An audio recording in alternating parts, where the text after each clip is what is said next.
دنیا کہتی ہے کہ وہاں بہت انسانی حقوق کی خلاف ورزی ہو رہی ہے، ہمیں آ کے دکھائیں اور ہم دیکھنا چاہتے ہیں. اسی طرح سے کوئی 12 اسپیشل راپورٹرز ہیں ہیومن رائٹس کاؤنسل کی. انہوں نے کوئی 3 مرتبہ جی ہندوستان کو جوائنٹ اپروچ کیا ہے کہ جی آپ کھولیں دربارہ. تو ہندوستان کے اوپر یہ جو پریشر ہے اس کو ہم نے جاری رکھنا ہے، اور جو انسانی حقوق. منیر اکرم صاحب قطع کلامی کی معافی، لیکن مسئلہ یہ ہے کہ عالمی برادری کو بھارت کہتا ہے کہ یہ بائی لیٹرل ڈسپیوٹ ہے بٹوین پاکستان اینڈ انڈیا. دوسری جانب اقوام متحدہ میں قراردادیں ہیں. ہماری کوشش ہے کہ ان قراردادوں کے ذریعے ہم اس مسئلے کو حل کریں. اگست 2019 کے اقدامات کے بعد جو یو این کا رویہ ہے، آپ نے بتایا کہ وہ اس کو دیکھ رہے ہیں، اس پہ کام تو ہو رہا ہے، لیکن بھارت کا رویہ تو وہی میں نہ مانوں والا ہے. اس کے لیے سفارتی لحاظ سے کیا کاوشیں ہیں پاکستان کی، حکومت پاکستان کی؟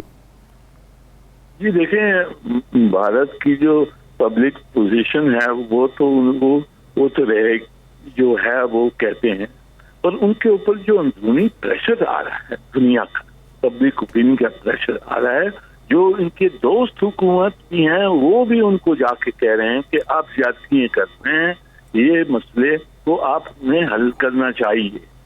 تو یہ ہمارا جو آبجیکٹو ہے وہ تو یہی ہے کہ ان کو پریشرائز کریں، ان کی پالیسیز بدلائیں، اور ان کو کس طرح سے کوئی ایک جسٹ اینڈ فیئر جو سولوشن ہے اس کی طرف ہم لے آئیں. یہ ہمارا کیمپین کا مقصد ہے، اور اس کو ہم جاری رکھیں گے اور جاری رکھتے ہیں. اور کشمیری عوام کی پوری پاکستان کی حمایت جو ہے کشمیری عوام کے ساتھ وہ تو بھرپور ہے، اور وہ جاری رہے گی. اور اس پہ آپ دیکھیے کہ کل میں نے فارن منسٹر صاحب کا خط سیکورٹی کاؤنسل کے پریزیڈنٹ کو پیش کیا. اس میں ہم نے یہی اپنی کنڈیشن لگائی ہیں.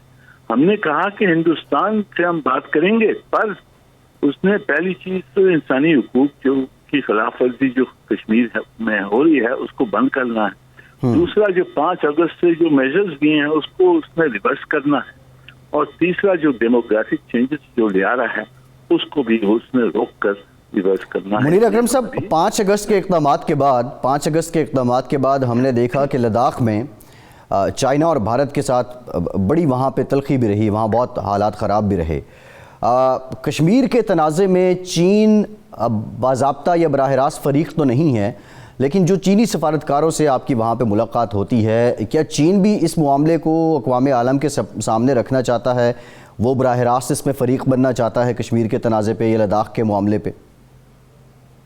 جی دیکھیں، جو 3 مرتبہ ہم نے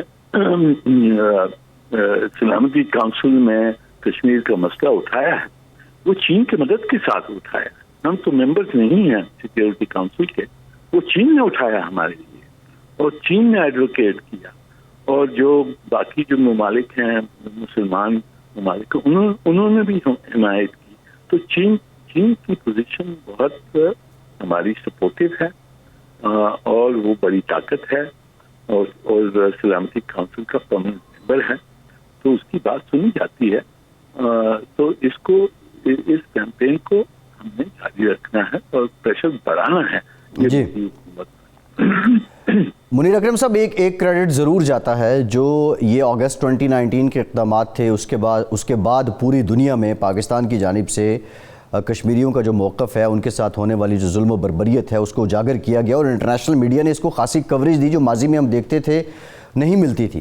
لیکن جو ڈیجیٹل میڈیا ہے اس پہ جب آپ کشمیر سے متعلق بات کرتے ہیں، آپ ہیومن رائٹس وائلیشن کی بات کرتے ہیں، تو پھر وہ اس کو نہیں بوسٹ ملتا، وہ آگے تک بات نہیں پہنچتی، وہ بین کر دیے جاتے ہیں وہ سورسز تمام. اس کو لے کر بھی اب تک کوئی کام کیا گیا ہے؟ اور کیا اقوام متحدہ انسانی حقوق کی ان خلاف ورزیوں پر بھی کوئی ذہن رکھتا ہے؟ دیکھیں، یہ حقیقت ہے، اور جو یہ سوشل میڈیا کے کوئی آرگنائزیشنز ہیں اس میں کافی اہم پوزیشنز پر ہندوستانی لگے ہوئے ہیں. تو یہ مشکل ہے، ہم جانتے ہیں. ہم نے پچھلے مہینے یہاں یونائٹڈ نیشنز میں ایک ریزولوشن پیش کیا جو کنسنسس سے اڈاپٹ ہوا ہے. اس کا نام ہے ڈس انفارمیشن اور the campaign against disinformation and protection of human rights. ٹھیک ہے, تو وہاں اس کے تحت بھی ہم یہ جو میڈیا کمپنیز ہیں اور جو ان کے دوست ہیں ان پہ پریشر ہم اقوام متحدہ کی طرف سے بھی ہم لے آئیں گے اس مسئلے کو حل کرنے کے لیے. جو آپ نے ذکر کیا جو سوشل میڈیا میں ان ایکول ٹریٹمنٹ جو ہوتی ہے کشمیری مسئلوں کے بارے میں. ٹھیک ہے. منیر اکرم صاحب, ٹرمپ صاحب نے ثالثی کی پیشکش کی تھی, بعد میں بھارت نے وہی روایتی بہانہ لگا کے اس کو موڑ دیا.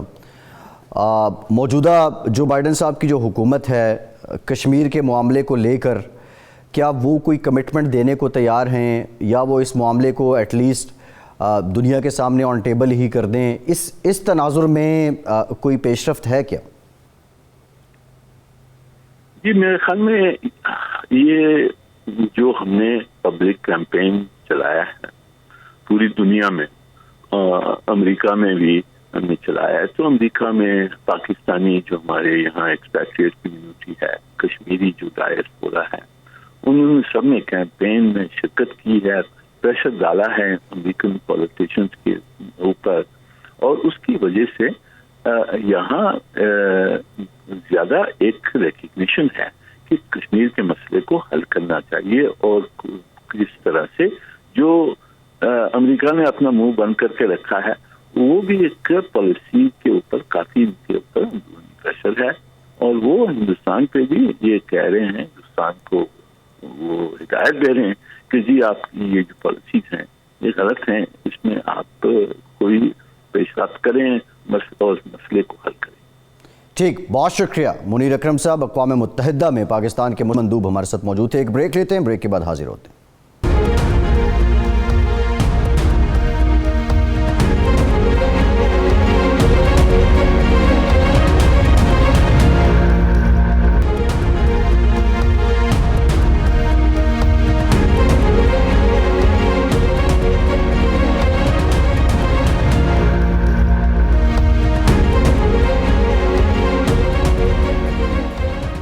بریک کے بعد ایک بار پھر سے آپ کو خوش آمدید کہیں گے. پاکستان کی سیاست میں جو آنے والا مارچ کا مہینہ ہے اس کو بڑا امپورٹنٹ قرار دیا جا رہا تھا. پی ڈی ایم کی جانب سے 23 مارچ کو مہنگائی مارچ کا اعلان کیا گیا, پاکستان پیپلز پارٹی کی جانب سے 27 فروری کو لانگ مارچ کا اعلان کیا گیا, اور بنیادی طور پر پی ڈی ایم اور پیپلز پارٹی یہی کہتے رہے ہیں کہ عوام کی حالت بڑی پتلی ہے اور عوام کو ریلیف دینے کے لیے, اس حکومت سے چھٹکارا حاصل کرنے کے لیے ہم ایک پریشر بلڈ کرنا چاہ رہے ہیں. مسلم لیگ نون اور پیپلز پارٹی پچھلے 1-2 سال میں جو قریب تھی, پھر جو شو کاز دیا گیا پاکستان پیپلز پارٹی کو شاہد خاقان عباسی صاحب کی جانب سے, پی ڈی ایم کی جانب سے, اس کے بعد پھر دوریاں پیدا ہوئیں. بہت سے معاملات پہ اصولی اختلاف بھی تھا, استعفوں کے معاملے پہ اصولی اختلاف تھا, لیکن آج لاہور میں شہباز شریف صاحب کے ظہرانے میں آصف زرداری اور بلاول بھٹو زرداری نے شرکت کی, اور وہاں پر شہباز شریف صاحب کے ساتھ مریم نواز صاحبہ اور حمزہ شہباز بھی موجود تھے جنہوں نے ان کو ویلکم کیا. اس موقع پہ بہت سی باتیں ہوئیں, جو معاملات رپورٹ ہوئے ہیں اس کے مطابق پاکستان پیپلز پارٹی اپنا جو مارچ ہے اپنے پلان کے تحت 27 فروری کو کرے گی,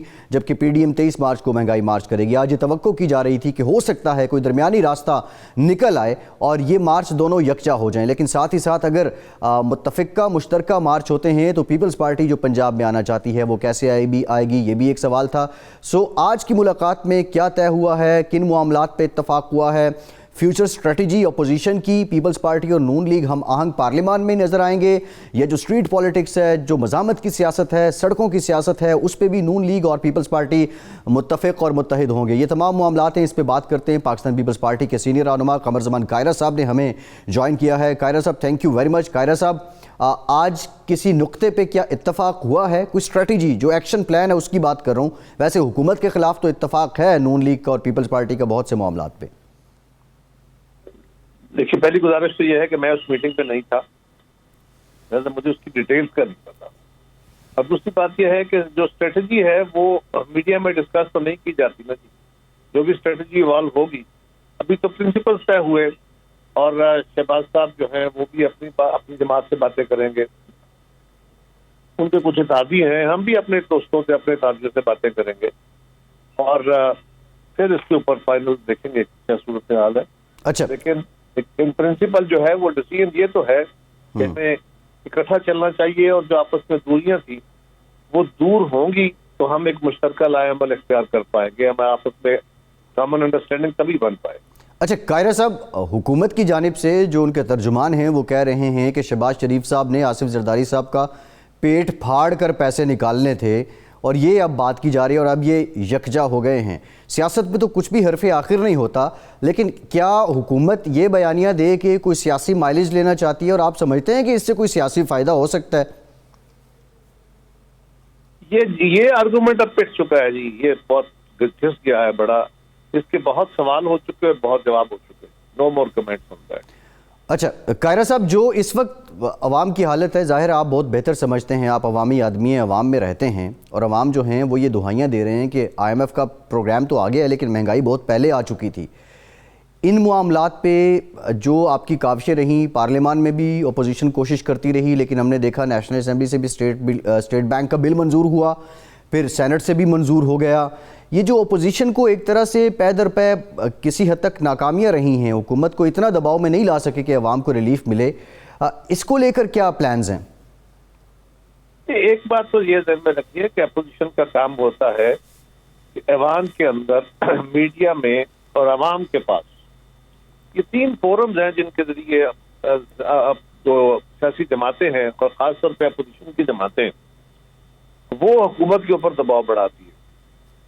اگر تو ایوان کے اندر ڈسکشن نہیں کی تو ہم قصوروار ہیں، اگر میڈیا کے اندر ڈبیٹ نہیں کی تو ہم قصوروار ہیں، اگر حکومت کے خلاف جلسے جلوس نہیں کیے تو ہم قصوروار ہیں، اور اگر ہم نے اس حکومت کو گھر بھیجنے کا پلان نہیں بنایا تو ہم قصوروار ہیں۔ اب اپوزیشن ہوتی وہ ہے جس کے پاس نمبر کم ہوتا ہے۔ ہماری کوشش تھی، اور آپ کے علم میں ہے کہ وہ مشترکہ اجلاس کی کہانی، وہ مشترکہ اجلاس کے دوران جو صورتحال تھی وہ ہو لیجسلیشن کی، یا بجٹ کا پاس ہونے کا عمل ہو، یا منی بجٹ کا ہو، ان سارے عملوں میں بنیادی طور پہ آخری وقت تک حکومت کے اتحادی جو تھے وہ حکومت سے دور تھے۔ پھر اچانک پتہ نہیں کیا ہوا، ان کو اچانک ذمہ داریاں یاد آ گئیں، اور وہ تینوں مراحل پہ آخری وقت پہ جا کے راضی ہو گئے۔ جی، یہی کام اپوزیشن کا تھا کہ ہم ان کو بھی جھنجھوڑتے، اور اس وقت پاکستان کے، بالکل آپ نے درست کہا، پاکستان کے لوگوں کی چیخیں نکلی ہوئی ہیں، برے حالات ہیں، اور لوگ درست کہہ رہے ہیں کہ کب ہماری جان چھڑاؤ گے ان سے، اور اس وقت میں ہمیں زیادہ یکجہتی کی ضرورت ہے۔ اپوزیشن نے کوئی کمی نہیں چھوڑی اس میں، ہاں جس طرح خان صاحب نے دھرنے دے کے روڈ بلاک کیے تھے، وہ رستہ ہم نے اختیار نہیں کیا۔ عدم اعتماد کا رستہ موجود تھا، وہ رستہ ہم نے سینٹ کے الیکشن کے بعد اڈاپٹ کرنا چاہا، لیکن ہمارے ساتھی جو دوست جماعتیں تھیں انہوں نے اس پہ تو قاہرہ صاحب پیپلز پارٹی کا ایک اصولی موقف رہا 1985 کے الیکشن کے بعد بھی، ایون تو آپ انتخابی عمل کا بائیکاٹ نہیں کرتے، دوسرا سڑکوں پہ، دھرنوں پہ، احتجاج کے ذریعے حکومت بھیجنے کے قائل بھی نہیں ہیں۔